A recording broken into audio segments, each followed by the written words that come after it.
Our government initially operated under the Articles of Confederation, but the federal government was so weak that the states routinely ignored it. Because of an economic depression, the inability to levy taxes or control interstate commerce, a lack of forceful foreign policy, and internal revolts, James Madison took the lead in creating a radical cure, as George Washington suggested. The result was a new radical governing document for our nation, our Constitution. And so today, at the national level, our Constitution specifically tells us how our government should run. It gives us the three branches, and these three branches are also known as a system of checks and balances. The first part of that system is the legislative branch, the Congress, made up of the House of Representatives and the Senate. They discuss, debate, and create the laws for our country and ensure that federal spending is spent well, or at least they try to. The second branch of our federal government is the executive branch, or the president, and he's the one that carries out or implements those laws. And that is why he's usually known as the head of our government. And the third part of our federal government is the judicial branch, or the Supreme Court. The Supreme Court analyzes and interprets the Constitution. A good example would be the Bill of Rights. The Bill of Rights protects all the basic individual rights that we all have as citizens under the Constitution. The Founding Fathers were always afraid of losing these basic individual rights that were not specified in the Constitution. So under the Bill of Rights, these basic individual rights are protected. So just like the legs on a milk stool, if you take away the executive branch or the legislative branch or the judicial branch, our whole balanced government becomes very unstable. Now in our communities, there are again three main areas. Now the Constitution does not specifically tell us how our community should run, but the Constitution does provide us with a model in various types of organizations, such as a state or local government. Based on this constitutional model, the very first part of our communities are community organizations. Community organizations can be things like PTAs, town councils, or neighborhood homeowners associations, or organizations such as this. Now, community organizations help create laws, rules, guidelines, and inspiration for the local community. The second part of our communities is community leadership. Community leaders can be pastors, principals, local elected officials, anyone who takes these laws, rules, and guidelines from their organizations and implements them into their communities. And the third part of our communities is helping to establish a specific moral code for our communities. For intentionally or unintentionally, we all establish a standard of morality to be used in our communities. Even the great John Adams recognized this when he said that our Constitution was made solely for a moral and religious people and is wholly inadequate to the government of any other. Our court systems often rely on community standards of morality as a basis for their decisions. Even the Supreme Court recognizes this. In the case of Katz versus the U.S., which deals with the Fourth Amendment and has to do with unreasonable searches and seizures, the Supreme Court's definition of search referred back to the reasonable expectation of privacy that society or our communities would recognize. So back to the milk stool.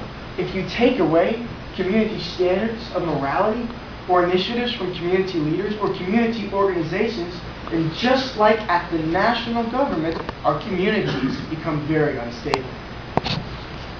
Now I told you that I play football for my high school. That's my community.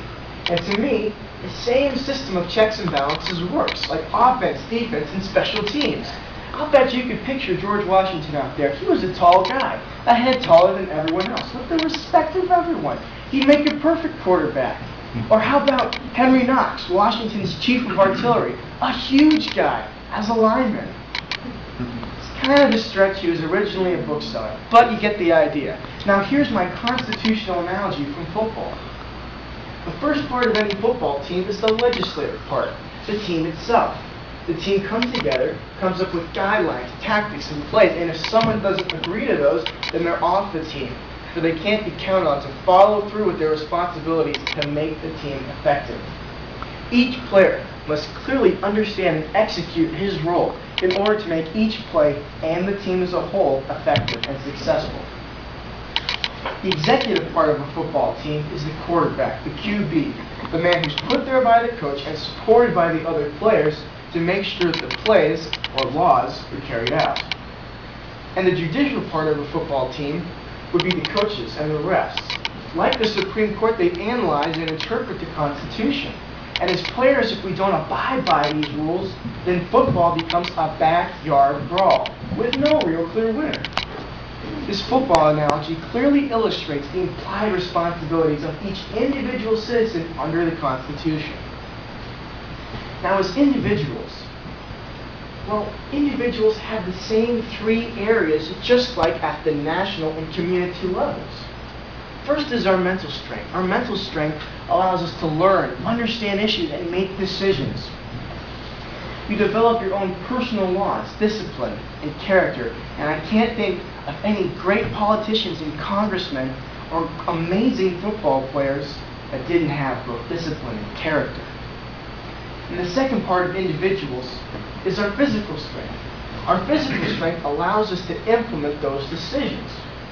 And I'm inspired by our disabled veterans who have accomplished so much despite their disabilities. They truly exhibit moral courage, one of the harder parts of mental and physical courage.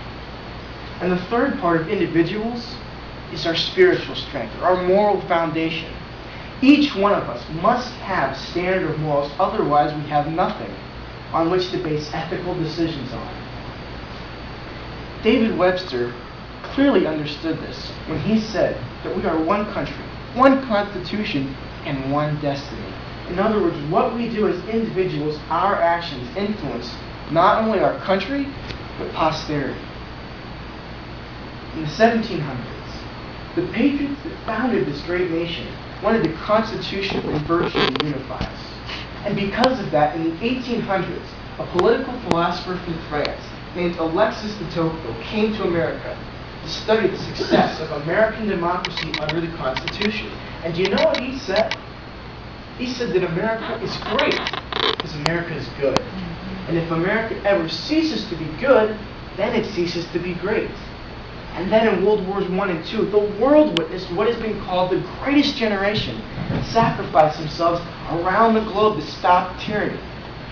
But today, I'm not sure I like what the label is for my generation.